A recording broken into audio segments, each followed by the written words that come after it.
Cawapres nomor urut 3 Mahfud MD melakukan protes terkait simulasi pencoblosan Capres-Cawapres yang hanya menggunakan 2 gambar pasangan calon. Protes tersebut bahkan disampaikan Mahfud MD kepada Ketua KPU Republik Indonesia Hasyim Asy'ari. Hal itu disampaikan Mahfud MD di Gedung High End Jakarta Rabu 3 Januari 2024. Mahfud mengatakan bahwa dirinya sudah mengajukan komplain langsung kepada Ketua KPU. Menurut Mahfud, Ketua KPU menjelaskan bahwa insiden tersebut akan dikoreksi pihaknya.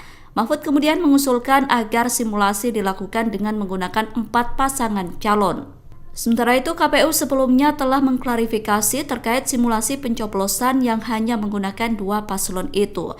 KPU menyatakan terjadi human error atas contoh surat suara untuk simulasi Pilpres itu.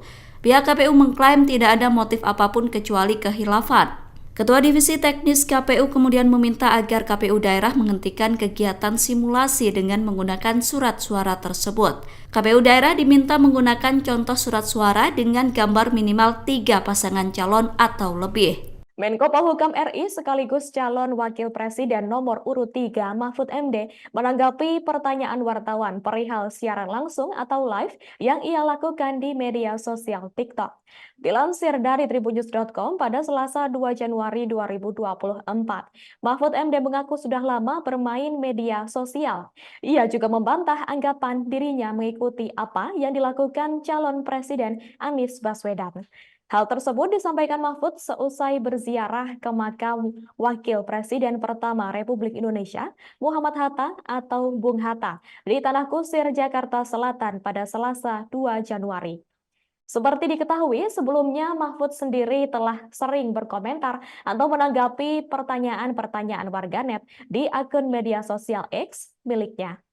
Selain itu, ia juga kerap berinteraksi dengan akun X resmi kementerian atau lembaga negara lain dalam posisinya sebagai Menko Polhukam. Mahfud juga kerap melaporkan sejumlah kasus hukum masyarakat yang ditemukannya kepada instansi terkait lewat akun media sosial X tersebut. Sementara itu, Timnas Anies Baswedan dan Muhaimin Iskandar atau Amin juga telah merespon soal langkah Mahfud MD yang juga melakukan live TikTok. Timnas Amin menilai apa yang dilakukan Mahfud MD tersebut merupakan bagian dari usaha. Komentar itu disampaikan juru bicara Timnas Amin, M. Iqbal, kepada wartawan pada Selasa 2 Januari 2024. Politisi PKS itu menilai media sosial sudah menjadi kebutuhan utama dari masyarakat. Ia menjelaskan bahwa menyapa masyarakat memang sudah menjadi keharusan bagi para kandidat. Menurutnya, apa yang dilakukan Anies Baswedan sebagai capres adalah bagian dari tanggung jawab moral seorang pemimpin. Berdialog soal masalah membuat masyarakat akan senang dan juga memilih. Dirinya pun berharap capres lain juga bisa terus menyapa masyarakat. Cawapres nomor urut 3 Mahfud MD mengkritisi soal program makan siang gratis yang diinisiasi oleh kubu paslon nomor urut 2 Prabowo dan Gibran. Mahfud menilai program makan siang gratis itu tidak jelas prospek atau tujuannya. Diketahui program makan siang gratis itu diperkirakan menelan biaya hingga 400 triliun rupiah. Terkait hal tersebut, Cawapres nomor urut 2 Gibran Rakabuming Raka menanggapi santai sindiran dari Mahfud MD soal program makan siang gratis. Gibran menjawab dengan ucapan terima kasih atas masukan yang diberikan kepadanya. Hal itu disampaikan Gibran di Kabupaten Sragen, Jawa Tengah pada Senin 1 Januari 2024. Sebagaimana diketahui sebelumnya, Mahfud juga mengatakan bahwa dirinya bersama Capres Ganjar Pranowo memiliki program gastronomi yang akan lebih memberdayakan masyarakat. Ia mengklaim program yang akan dilakukan bersama dengan Ganjar bukan hanya sekedar menghadirkan makan siang gratis, namun juga memastikan bahwa makanan yang diberikan kepada rakyat sehat. Lebih lanjut, Mahfud juga menilai makan siang gratis tersebut tidak bisa bertahan lama atau memiliki jangka waktu yang panjang.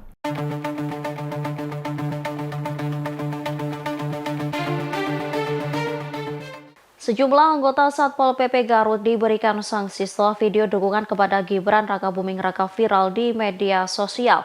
Namun menurut Kepala Staf Presiden Muldoko, tindakan para anggota Satpol PP itu bukanlah bentuk pelanggaran. Pendapat itu disampaikan Muldoko saat dikonfirmasi di Istana Kepresidenan Jakarta pada Rabu 3 Januari 2024. Pernyataannya itu dilandasi lantaran status kepegawaian para anggota Satpol PP Garut tersebut yang belum jelas, sehingga Muldoko menilai dukungan semacam itu adalah hal biasa. Dia pun mencontohkan ketika menemui para anggota Satpol PP di Semarang. Menurutnya, kondisi Satpol PP pun memprihatinkan.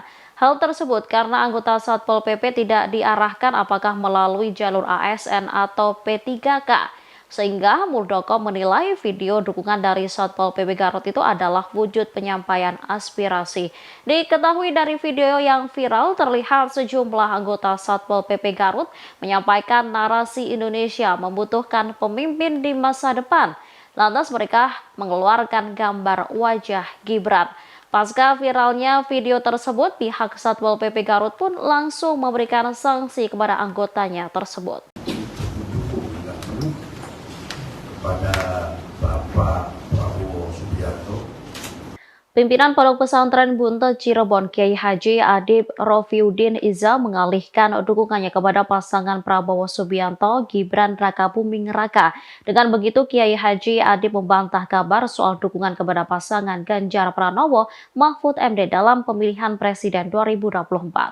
Deklarasi dukungan itu disampaikan dalam konferensi pers di Media Center Prabowo Gibran di Jakarta pada Rabu 3 Januari 2024. Kiai Haji Adib menyampaikan dukungan itu sekaligus mengklarifikasi kabar Ponpes Buntet Cirebon telah mendukung Ganjar Mahfud.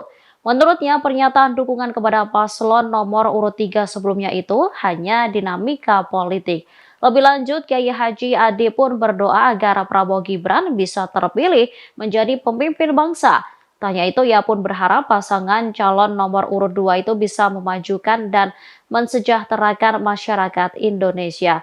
Diakui Kiai Haji Adib, ia dan Prabowo memiliki hubungan yang dekat.